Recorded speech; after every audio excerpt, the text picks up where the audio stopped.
Hi there, it's Jingjing. I hope you had a beautiful February with all the Valentine love in there and the freshness of a new year. I personally had an amazing one with so much to celebrate.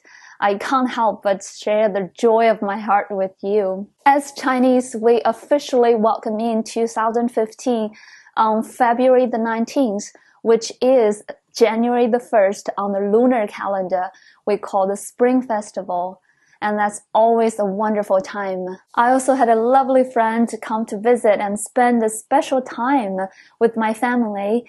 She is an adventurous young Canadian whom I met in France while we were both studying there. It was totally unreal to have her at my hometown and just so much fun. Lastly, this gets my heart so excited. As of February, I am officially legally allowed to drive. Yes, I got my driving lessons within 2 months. I'm so grateful for the help of the coaches and all the friends I met at the driving school. And now you know why I was back in my hometown for a bit longer time, as I shared in previous videos. I learned so much in so many ways from this experience that I may put up a whole nother video on it. But today I want to share with you this one tiny instant that had a profound impact on my heart. And the story I'm going to tell you is the answer to this one question a lot of you have asked me, and many more people are asking quietly themselves. That question is, how can I have inner peace? So one day after I finished my driving practice, on my way back home by the crossing of this very big road, I saw this young man in his early 30s. He was moving each step with the help of a chair in his hands to support his body. As I walked closer, I could see that his legs were not functioning. Out of instinct, I just turned around to make sure there's no traffic coming toward him. And I saw that he was moving his body onto this tricycle that's loaded with a special kind of paper, usually burned at local funerals, and it's very cheap. My mind quickly grasped that he was making a living himself by selling that, and I was already getting emotional.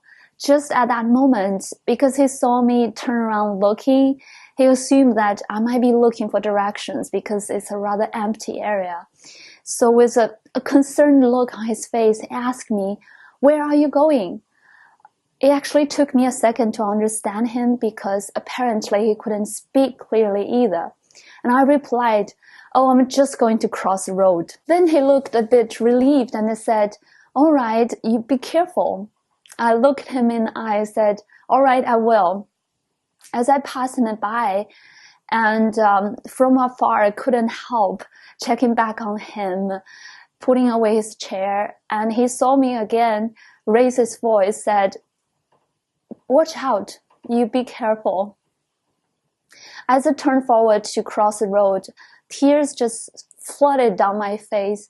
I was struck with awe by the beauty of that moment. It was an honor and a blessing to experience that. This young man, whom we consider the least advantaged, is showing his concern and caring for me, who is a perfectly healthy and able grown-up, a quote-unquote stranger to him. I thought to myself, what a radiant soul. Thank you for showing up in my world. And does he feel miserable, looking for inner peace? No, even though he has all the reasons in the world to do so. I believe you got it. The path to inner peace I want to share with you is to drop the me thinking and start instead to genuinely care for another. All the hectic mental exhaustion comes from the total egocentric psyche of what can I get? How can I get more? Will I be okay? Will I lose something? The result of that mentality is perhaps indeed getting quite a lot on the outside, but on the inside, we're miserable. No wonder so many of us are looking for inner peace. Inner peace is our natural state, our motherland within. We don't find inner peace we come back home to inner peace. We all know how it is like to come back home. We love and care for our family. Same for coming back home to inner peace.